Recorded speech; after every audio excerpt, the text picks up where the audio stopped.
Το να είσαι αγρότης εκ των πραγμάτων προϋποθέτει το να έχεις προσαρμοστικότητα, γιατί έχεις να αντιμετωπίσεις τις περιβαλλοντολογικές συνθήκες. Sometimes it's hard to be a farmer today. That's why farmers, farming organizations, and researchers in Europe got together to look for solutions. In this series, we present 6 social innovations. Projects that help improve the mental, social, and physical well-being of farmers, their families, and communities.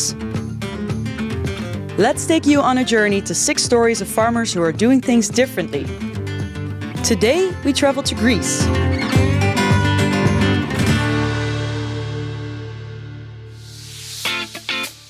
Farmers have always been at the forefront of the climate crisis, and now we have an energy crisis too. As a farmer, how do you cope with these larger-than-life challenges?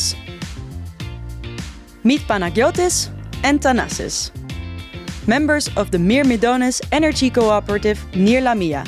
Tell us, what is an energy co-op? Ο ενεργειακός συνεταιρισμός είναι ένα κοινωνικό σύνολο από ανθρώπους όπου έχουν μαζευτεί με κοινό στόχο να δημιουργήσουν φωτοβολταϊκά ως προς κοινό όφελος. This group of farmers works together to produce clean energy for their farms. Their shared vision goes beyond reducing energy poverty. Είμαι γεωργός, ασχολούμαι με καλλιέργειες στέβιας και αρωματικών φυτών.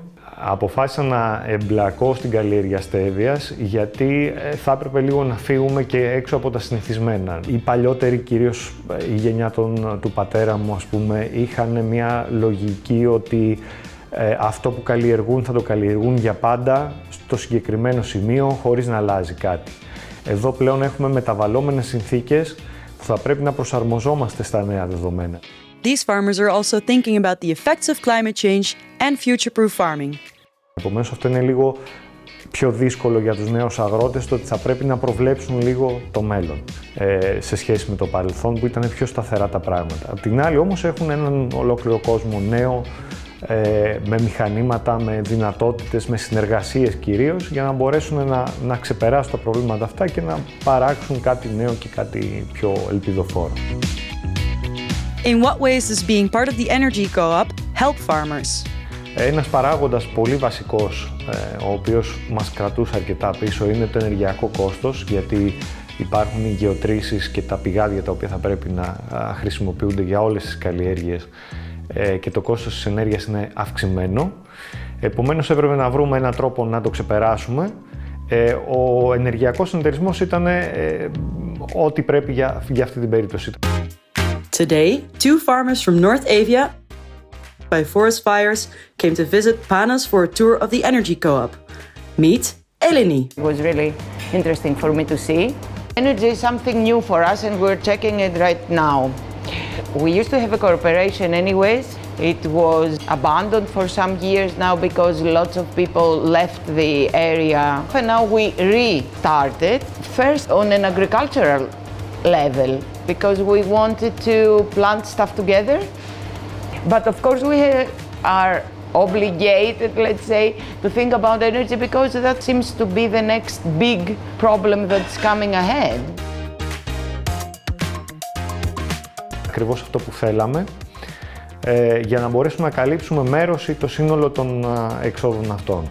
Επιπλέον, μπαίνοντας σε μια νέα λογική σχετικά με τη γεωργία και το πώς διαχειριζόμαστε την καλλιέργεια και το περιβάλλον, θα πρέπει να δούμε πώς αυτά μπορούν να παντρευτούν με τον καλύτερο δυνατό τρόπο για να μπορέσουν να μας δώσουν την αυριανή μέρα ουσιαστικά, που είναι πέρα από το κόστος, είναι και μια συνολική διαχείριση, μια βιωσιμότητα την οποία θα πρέπει να έχουμε για το μέλλον.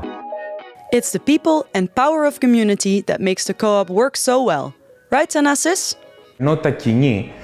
Είναι πάρα πολύ σημαντικό να δημιουργήσουμε τον κοινωνικό ιστό μέσα σε μια μικρή κοινωνία για να συσφίξουμε σχέσεις, για να δημιουργήσουμε κάποια πράγματα τα οποία δεν πιστεύαμε μέχρι σήμερα ότι μπορούμε να τα κάνουμε από μόνοι μας ή από μια μικρή μερίδα ατόμων. Being part of the co-op benefits farmers in a very personal way too. Αποφάσισα να μπω σε έναν συνεταιρισμό, στο συνεταιρισμό της Στέβιας και γενικότερα σε αγροτικό συνεταιρισμό, γιατί διαπιστώνω μέρα με τη μέρα όσο είμαι μέσα σε έναν τέτοιο συνεταιρισμό ότι το ότι υπάρχουν πολλά άτομα μέσα σε αυτόν με κάνει ουσιαστικά να αισθάνομαι πιο άνετα, γιατί μπορώ να μιλήσω για τα προβλήματα που προκύπτουν, για τις εμπειρίες που έχω για την καλλιέργεια, μπορώ να έχω μια δεύτερη άποψη για το πώς μπορεί να δημιουργηθεί κάτι, πώς μπορεί να καλλιεργηθεί κάτι. Θα πρέπει να μην λειτουργούμε με βάση μια λογική ό,τι κάνουμε σήμερα και δεν μας νοιάζει για το αύριο. Θα πρέπει ό,τι κάνουμε να είναι υπολογισμένο το αντίκτυπο που θα έχει στο αύριο, για να μην βιώσουμε φαινόμενα τα οποία θα είναι ακόμα πιο ισχυρά και ακόμα πιο δύσκολα και καταστροφικά για τις καλλιέργειες και συνολικά για τη διαβίωση. Το ίδιο ακριβώς συμβαίνει και με τον ενεργειακό συνεταιρισμό. Το πώς θα μπορέσεις να προσαρμοστείς σε αυτό, και ήδη ο ενεργειακός συνεταιρισμός είναι μια προσαρμογή από μόνη της στις συνθήκες που έρχονται. What are your plans with the Energy Co-op? How do you see the future? Ίσως θα έπρεπε στο μέλλον να δούμε με ποιον τρόπο μπορεί αυτή η ενέργεια, η υπολοιπόμενη ενέργεια που παράγεται, να ωφελήσει συνολικά την κοινότητα ή τους ανθρώπους που είναι γύρω από τους αγρότες ή τις οικογένειές τους ή τα χωριά τα οποία εμπλέκονται σε αυτό το σχέδιο. Ίσως θα ήταν πιο επωφελές αν η υπολοιπόμενη ενέργεια δεν χρησιμοποιούνταν γενικά στο δίκτυο, αλλά τροφοδοτούσε συγκεκριμένα τον ντόπιο πληθυσμό στις περιοχές που είναι. Επίσης, θέλουμε, πέραν από τα άτομα που έχουμε μέχρι στιγμής, το οποίο ο αριθμός περίπου έχει φτάσει στα 200 άτομα αυτής της κοινότητας, να αυξηθεί κι άλλο και ίσως να κάνουμε και άλλες τοπικές κοινωνίες, να κάνουν ενεργειακές κοινότητες και εκείνοι και να πιστέψουν στο όραμα που έχουμε εμείς.